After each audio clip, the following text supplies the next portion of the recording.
On today's show, 2-game winners in the NBA by equally great players.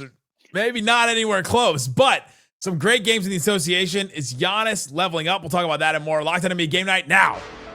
When that final buzzer rings, you know it's time for Locked On NBA Game Night. All the post-game reactions to every game across the league, every single night, with insights only the hosts at Locked On can provide. It's the true NBA fans' one stop for all the action. Every game, every night. It's Locked On NBA Game Night. Tipping off now.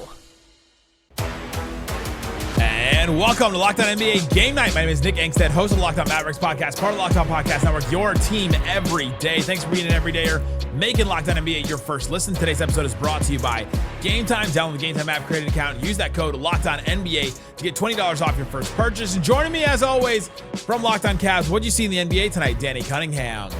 I saw, as you mentioned, a buzzer beater by a great player in Giannis Antetokounmpo and a buzzer beater by a player that I don't know is quite on that same level, but we will get to both of those shots because it was surprisingly a great night in the association. I got a text from somebody earlier today, Nick, that said, you know what, not a lot of great games tonight. Oh, that person was wrong.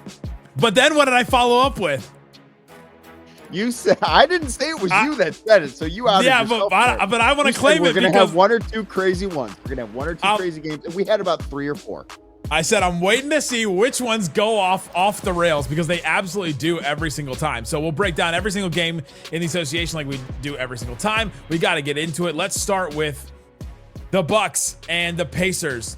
This one comes down to the end. They go back and forth. It's Miles Turner's return to Milwaukee. He does the thing where they do the introductory, they do the welcome back video, like the tribute video, and he does a little close the book on the bench, where he's sitting there and he does his little hand motion where he closes the book and then he just throws his hands up in the air like, all right, that chapter is done. And then at the end of this game, you had a couple of all-star power forwards going back and forth between Giannis and Siakam. Missing free throws on either end of them. Nesmith had a massive three. And then Nesmith had a huge drive against Giannis and had Giannis on his hip. Finished, tied it up. Giannis, isolation on Pascal Siakam, got the switch. Nesmith was guarding him. And then Giannis, the turnaround fadeaway game winner in this one down the stretch. Let's hear from our girl Camille Davis from Locked On Bucks on this one. When the Bucks and the Pacers link up, there's never any shortage of drama, chippiness, all of the above, even if the Pacers are shorthanded. I'm Camille Davis from Locked On Bucks, coming to you after the Bucks had a 117-115 victory over the Pacers, thanks to a Giannis game-winning fadeaway mid-range at the buzzer to take it home for the Bucks. A lot of the attention is going to be on Miles Turner, with this being his return back to Indiana. Not the best offensive game for Miles Turner, but defensively, the man made an impact. 5 blocks in this game. This game really was a microcosm of the Miles Turner experience so far. And Milwaukee still finding his place offensively, but making a huge impact on defense. And then you have Giannis. A lot of guys are doing special things in the league, and I get it. But Giannis is also doing some real special things tonight. 33 points, 13 rebounds, 5 assists, 2 steals in 33 minutes. Giannis is leading the league in points right now. He's 4th in rebounds. He's doing all of the MVP-ish type of things you would expect, but this time with a lot more attention on him with the surrounding crew around the Milwaukee Bucks. But hey, 5-2, you take that. What'd you like from the Bucks, Danny? Giannis. Before the season, I picked Giannis to win the MVP because I thought they would win a lot of games that would look quite like this. I'm not a believer in the Milwaukee Bucks, and this game certainly doesn't push me anymore in that direction. But what Giannis can do on a night in, night out basis, because Miles Turner, as Camille mentioned, he's not found a way to fit in yet offensively. He's had a lot of nights, and I understand they've only played 7 games so far, but he's had a lot of nights offensively that have kind of looked like this one. His impact, I think, has been felt more, as she mentioned, on the defensive end of the floor, not just on Monday night against the Pacers, but overall throughout the season. Giannis has to do everything for that team. He has to score. He has to rebound. He has to set up his teammates. And yes, they've surrounded him with some nice shooters, but overall, I don't think that team is all that good. But Giannis is the guy that, I'm not going to call him the best player in the world because I do think that's Nikola Jokic, but I don't think he's very far off. And I think that with the lift that he has every single night, and it was very evident in this one, if the Bucks can find a way to win 50 games, which is no guarantee, but they play in the Eastern Conference, so they've got a chance. I think he's got a really good opportunity to win the MVP. And I think that a moment like this, even coming early in the season, but a buzzer beater on the road, even if it's against a bad team, those moments stick with people. And I think that this is going to be like the first box checks. Like, is Giannis on the radar for MVP? I think we're going to hear about it a little bit more because of this.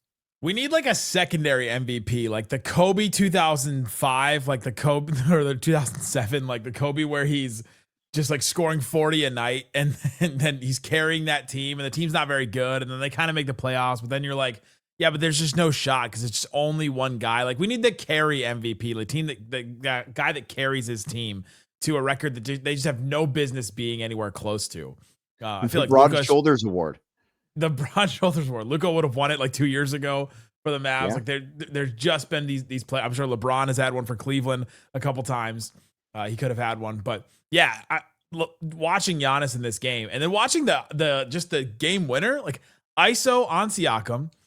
Naismith comes over, or AJ Green comes over and sets the screen. Naismith gets the switch on him, and so now he's got a wing defender on him, and he can't just like drive right into him and finish over the top. There's not enough time, so he drives and posts and turns, fades around, and like this is a shot that we have not seen Giannis like take very much in his career, like very early in his career, and he has added this to his game. He has added things to his game throughout his career, and I think that is something that we just need to talk about more about with Giannis, is that he's not just the bagless all-star that people like talk about a lot.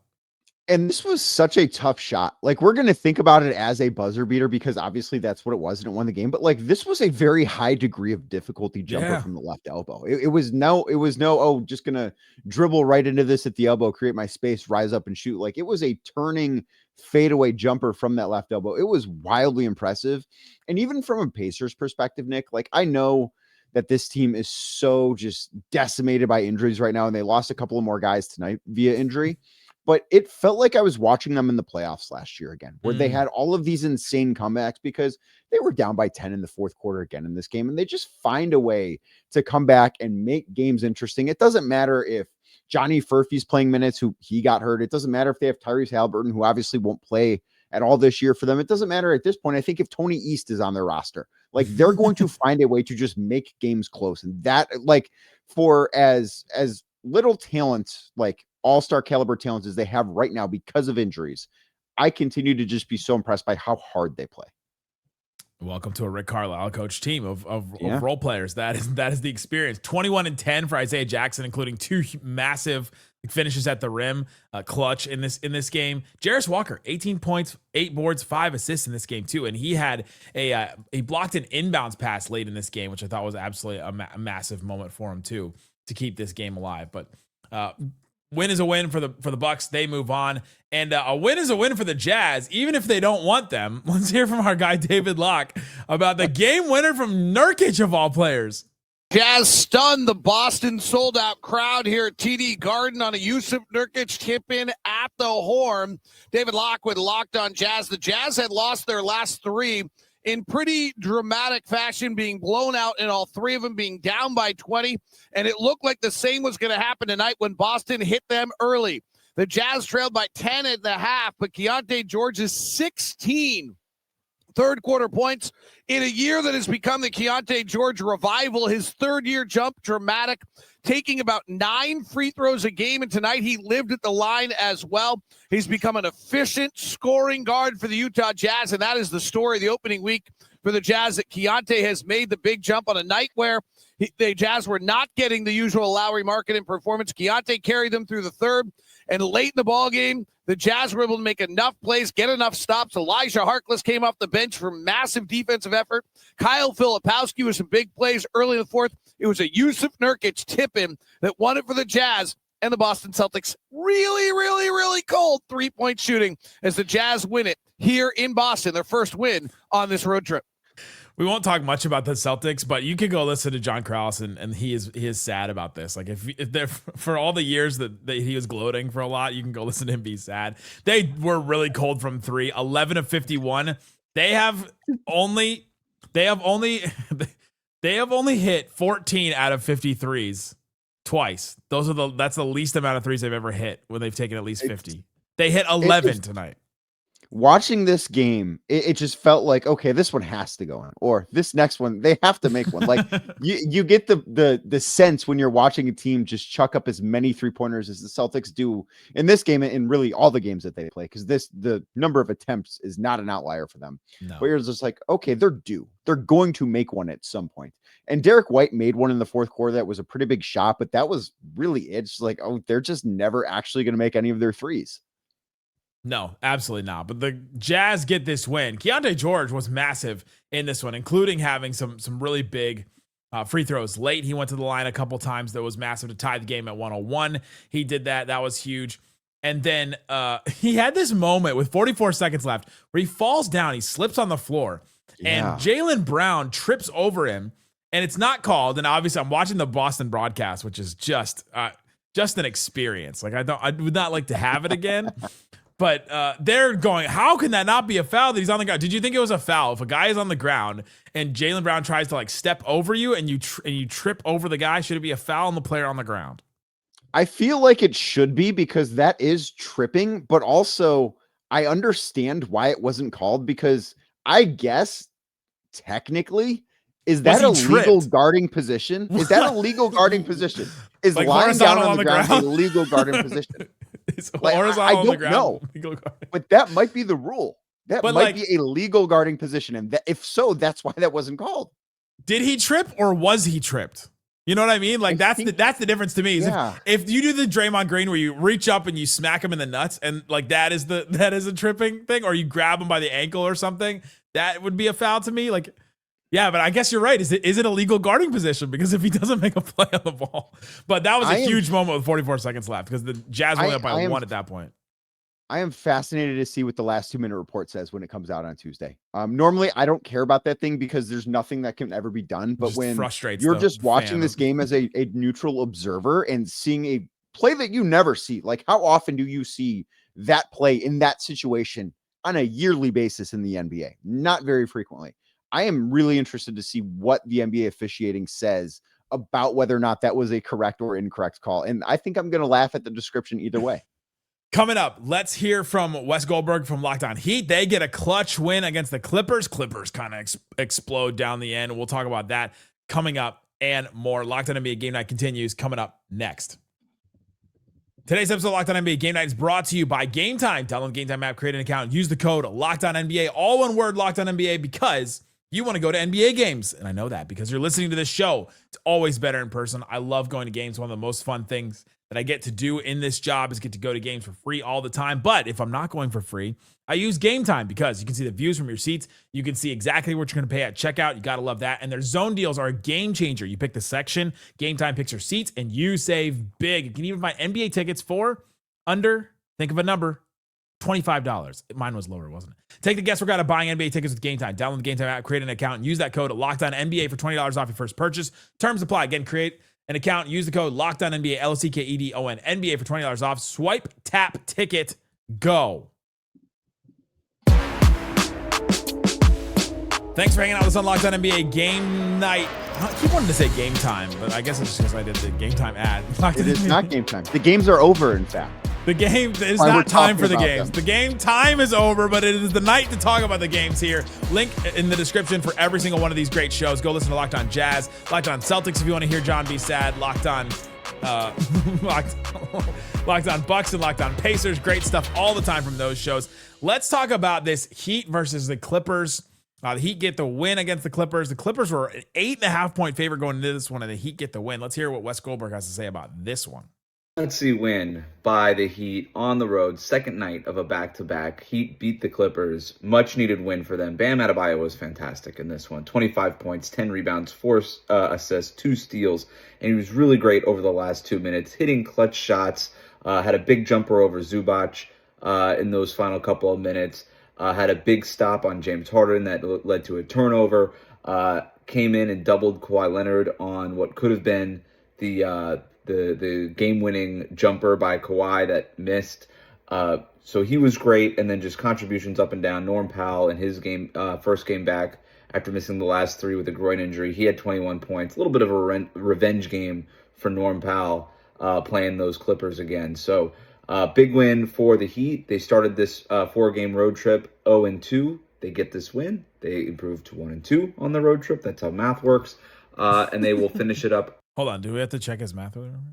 Let me go pull up the standings. In Denver on Wednesday. But the big story here is the Heat look like the Heat again, which is a Heat team that doesn't really look like the Heat from years past in terms of fast pace, scoring a lot of points.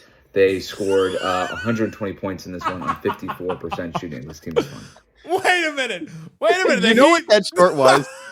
That short was a host that lives on the East Coast watching the West Coast game. Watching a West Coast game, finishing at 1 a.m. The Heat look like the Heat. Look like the Heat. Really look like the Heat. In the sense that they don't look like the Heat. Gotta check the math on that statement again from Wes. They did win on the road. Their road record improved. I checked the standings. Okay, good. The road record. Yeah. I think the story of this game is not so much about the Heat. We heard that from Wes, but the Clippers, I thought, like imploded down the stretch. Harden had 2 awful turnovers. One, a bad pass to Kawhi that went out of bounds. Another one, an entry pass that was a turnover with like a minute left, and that was brutal. He hit a step back 3 with 19 seconds left to kind of make up for it, and he hit a 3 to tie with 146. So it was like James Harden gave and James Harden took away in both of them. And then Kawhi had a really bad missed 3 with 47 seconds left that was awful, and then that off balance jumper to that could have won the game that Wes said. He got doubled on it, and he's like, I'm just going to take this no matter what happens, and that didn't seem to be the right call. I don't know why they didn't call a timeout there, because there was a jump ball. Like, the Clippers did a great job of getting the basketball back. Yeah. Zubac's forced a jump ball with, I think it was 16 seconds left after the Heat had a 1-point lead. The Clippers get the ball back because of that. And I understand not calling a timeout right away if you're Ty Lue and the Clippers, because maybe Miami doesn't have the opportunity to get matched up.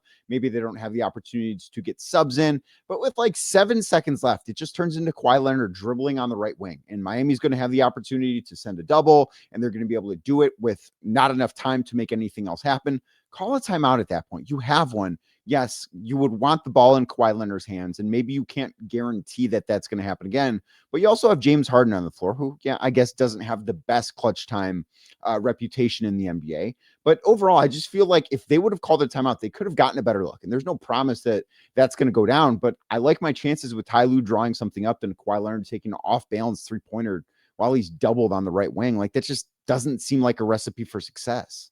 The classic, like, do I just trust my star and give the ball to him? And they do, I guess. They just... I mean, I think you do at the start. Like, I don't disagree with them not calling a timeout right away. But once you get down to like 8-7 seconds and nothing is happening, I think that's when you kind of have to step in. Yeah, Heat get the win in that one, and the Clippers walk away wondering how do we fix some of this clutch time stuff. Go listen to Locked On Clippers for more of that. I'm sure Darian will be very excited to talk about this game, because he hates those late game executions more than anybody. All right, the Mavs lose to the Rockets. Rockets get a win. They kind of coast. Alperen Sengun, 26 points, 11 boards, 6 assists. Kevin Durant had a really bad shooting night until the last 3 minutes of the game, hit 2 threes. He finished with 21 points, but only 6 of 18 shooting. Amen Thompson, 27 points, and had just the most athletic play I've ever seen in definitely this season, but maybe ever. And I feel like I say that every time I watch him. At the free throw line, misses the free throw, gets his own rebound, jumps as high as he can to get his own, and then passes the ball to Sengun, jumps up and reverse dunks it right there. It was one of those where you just go, that guy just made 3 jumps in the time it would take some of us to make 1. And he's just something else. 27 points for him. And the Mavs lose this one, but they got 29 points for PJ Washington, 12 boards, and he just stepped up as a leader. The Rockets ran this zone defense that they've been running this season a lot, and he was able to beat that with some floaters. He was able to beat that by getting in the middle and getting some passes, and so that was good. They just did not have enough offense without obviously Kyrie still out, but Anthony Davis out, Derek Lively out. Daniel Gafford was supposed to be on a minutes restriction too. He ended up playing 25 minutes, so that's not really a restriction. It was supposed to be 15 to 18 minutes.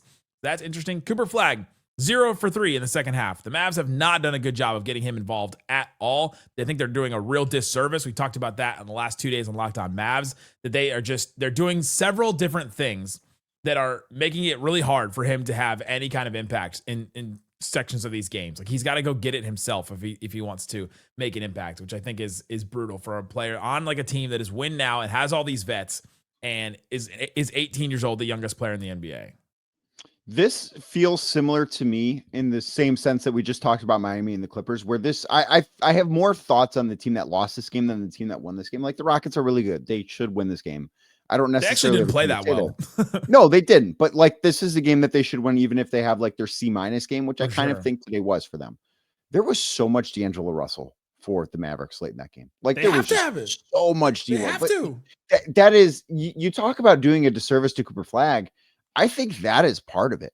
Like, yes, D'Lo can have good nights, and we've seen him have good nights. He had one the other night, if I'm not mistaken. But he's also more than capable of nights like this, where he's 2 of 10, where just the ball seems to stop with him. And yeah, he had 12 assists, and you're obviously going to take that. But in clutch time, it just felt like every single play that was made was not the right one. You want to know what the coach said about how Cooper Flagg, why he didn't get more involved late in the game? I would love to hear this quote. Because PJ Washington was playing well and D'Angelo Russell had the ball. He literally said, I guess PJ and D'Lo had the ball. Like, okay. I guess it's kind of exactly what you were saying, though. He had the ball. D'Angelo Russell had the ball, and PJ Washington had a good game. Like, he's not technically incorrect about either of those things, but it doesn't mean that's how it should have been. And you know what they say about Jason Kidd? I don't always tell you guys the truth. He didn't lie, technically. Like, I don't love the answer, but he didn't lie. Coming up, did Ja Morant lie about what his feelings are about Tomas Isolo, his head coach, after the game? We'll talk about that and all the rest of the games from tonight's slate coming up. Locked on NBA Game Night continues. Coming up next. Today's episode of Locked on NBA Game Night brought to you by FanDuel. NBA is back. So happy. There's no better place to get in on the action than FanDuel, the official sports betting partner of the NBA. I was looking at most improved player, Josh Giddey, plus 650 to win that award right now. Ryan Rollins of the Bucks. Didn't really talk about him, but he has been having a good season so far. Plus 750. Denny Avdia plus 900. Modest Buzelis, 2 Bulls on this. Plus 1100. Amen Thompson, who we just talked about, plus 1,500. That's a pretty good one because I think they'll go far. They'll have a lot of attention late. Benedict Mathurin was a good one, but he's been out with some injury. He didn't play in the Pacers game tonight, so go check out that. All kinds of other stuff. But if you feel really confident about something on FanDuel, if you're a new customer, put down $5. If you win that one, you get $300 in bonus bets to use across the app or across the site, whatever you want. So head to FanDuel.com, sign up right now. Play your game with FanDuel, the official sports betting partner of the NBA. Please gamble responsibly. Big chicken, baby. I think a lot. I'm very smart. Take that for that. Count it up. Count it up. Count it up. Count it up. Count it up. It's Counted Up. We're counting the most interesting, fun things in the NBA.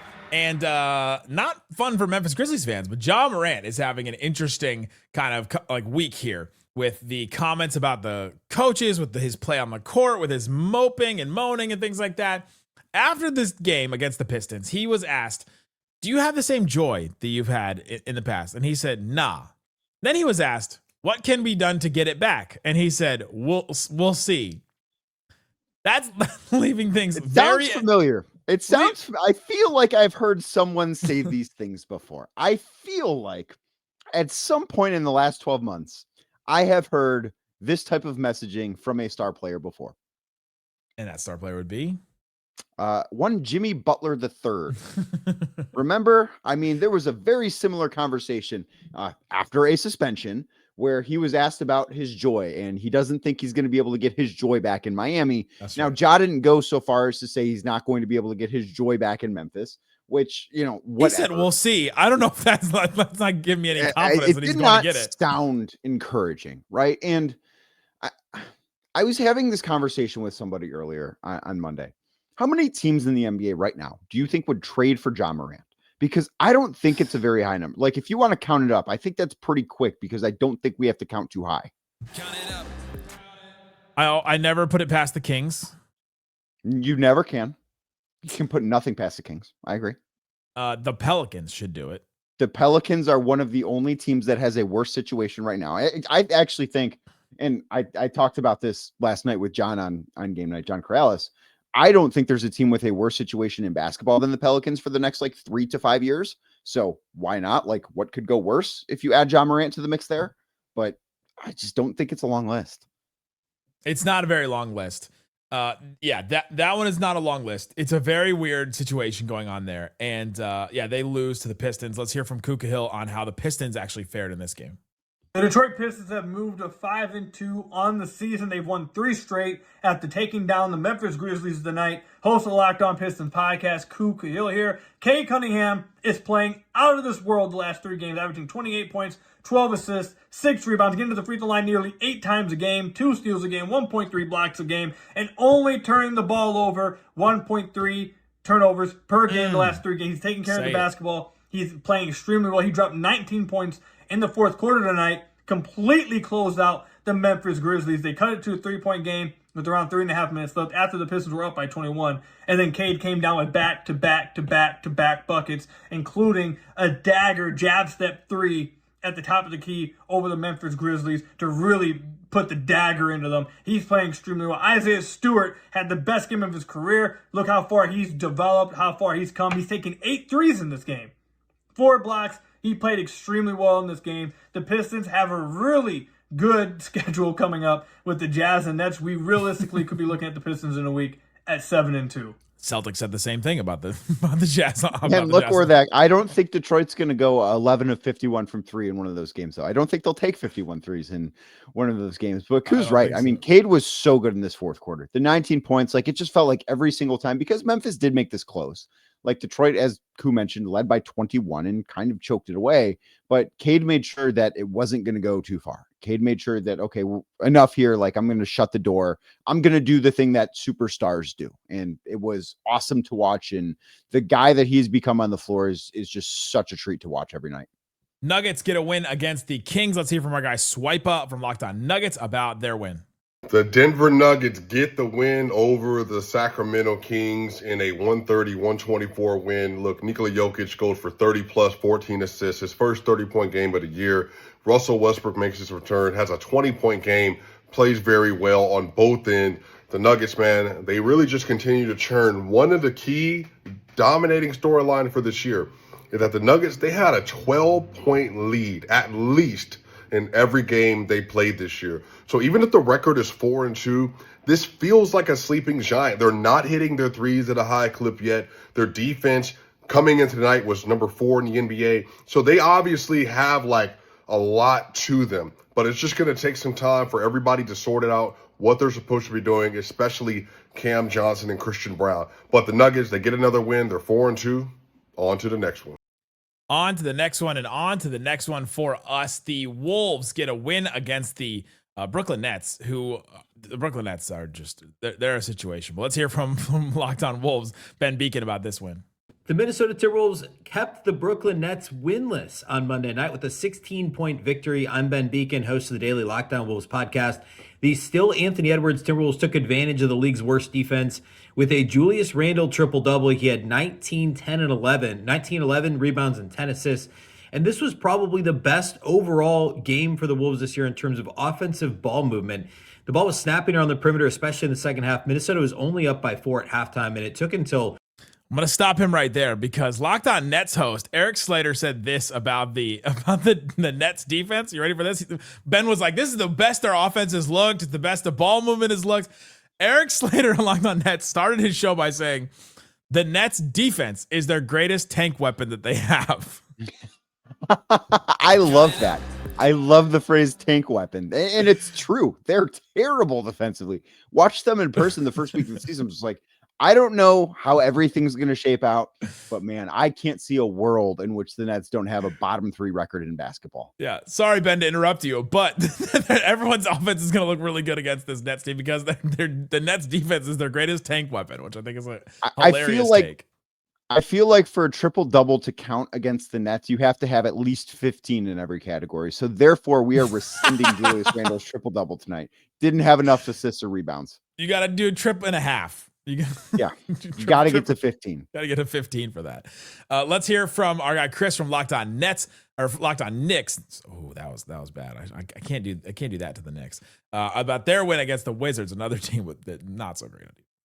Plenty of panic coming into the Knicks season about Karl Anthony Towns saying right before the year that he didn't know exactly what his role would look like under Mike Brown, but didn't stop him from getting 33 points, 13 boards, 5 dimes, and 2 steals today on the way to a 119-102 victory over the Washington Wizards. It was another everybody's got to eat game for the Knicks offense and for head coach Mike Brown.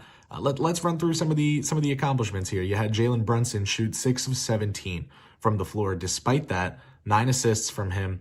Again, fed Karl 12 of 24 from the floor. Towns shot. So Brunson, had his shooting woes, but the Knicks overcame it. And of course, playing the Wizards helps there too. Mikal Bridges built on a 9-assist performance with 4 in tonight's game, but 3 steals, 2 blocks, a lot of defensive energy from him. OG Anunoby, 16, 6, and 2, but most importantly, gets up to 39.6% this season from three-point land on 8 attempts per game. So he's been a sharpshooter for New York. Throw in Jordan Clarkson's second straight 15.2 dime performance off the bench. Throw in another great game from Josh Hart, despite us learning yesterday that he can't necessarily feel all of his fingers. I'm going to stop you right there, Chris, because my question for you, Danny, is being able to feel all your fingers that required to play basketball? I think it is. I think that we are not going to see Josh Hart shoot the basketball very well if he can't feel all his fingers this year. I think those are pretty important appendages for despite that 12 points, 10 boards, 5 assists, hit 2 of his 4 threes, which is maybe.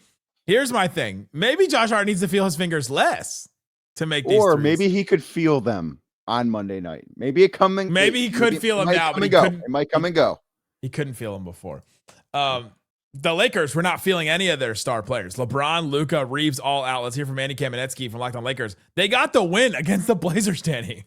Andy Kamenetsky, co-host of the Locked On Lakers podcast, and the Lakers get a big 123-115 win over the Trailblazers in Portland, playing without Luka Doncic, without Austin Reeves. They have not had LeBron James all season, but the Lakers got a combined 57 points from Rui Hachimura and DeAndre Ayton, and contributions up and down the roster from the supporting cast. And I truly mean up and down.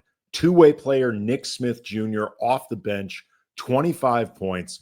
Bronny James had 6 assists against no turnovers, just scrappy. Real quick, how many of those assists will be on the House of Highlights and the ESPN social media feeds from Bronny? All of them. That's how that goes. All of them will be. What kind of, I guess, I saw that alley-oop from Reeves. I saw that alley-oop from Reeves 12 times yesterday. Of course. Why wouldn't you? We got to get those views, man. Also, Nick Smith Jr., 25 points off the bench for the Lakers. I just learned Nick Smith Jr. was on the Lakers today when I was watching this game. My question for you, Danny. Count it up. Is Nick Smith the most random player to get 25 or more points so far this season? Probably, because I can't think of a more random player off the top of my head right now. I've got 4 random players, and you tell me if Nick Smith Jr. is more random than all these players. Zaire Williams for the Brooklyn Nets got 25 in a game. Oh, I think I was at that game. I think that was against the Cavs. AJ Nick Smith Mitchell is more random. AJ Mitchell had one for the Thunder. No, not as random because he's on a title team. He's a good basketball player. Carved up the Mavericks too. Quentin Jackson on the Pacers had 25 points in a game this season. That is close. Does Quentin have an I in it when you spell Quentin? No, I don't think his does. It doesn't. Does it? I was just checking. Here's another one. It's not random now because he's come onto the scene, but Ryan Rollins has had 2 25-point games. That's a random player that nobody expected to come out and have 25 points. Ryan Rollins, I think there were some people buying some stock in Ryan Rollins before this season, like what he was able to do for a little bit last year. I think there are some people not surprised by how good he's been for the Bucks. Maybe I'm one of those people. So Nick Smith Jr. It has to be Nick Smith Jr. or Quentin Jackson as the two. I'm going to go Nick Smith Jr. But okay, was this his career high, Nick? Oh, I don't think so. I think I saw a game where he hit a whole bunch of threes for the Hornets last year. You are correct. He had a game last year where he had 28 points as a member of the Hornets. He hit 6 threes in 2 different games last year. He had a 28-point game and a 26-point game. putting it up, Nick Smith Jr. So the Lakers, they just keep finding this talent all over the place. So if you're a Laker hater, this is not a good time for you. They get another win. They're 6-2 now in the season. Go check out all these great shows from all these hosts we heard from all night from Locked On NBA. There's links in the description to find all those great shows. Go listen to Wes and Hayes and Matt later today. They'll be talking about Ja Morant and more. Thanks so much for listening to Locked On NBA Game Night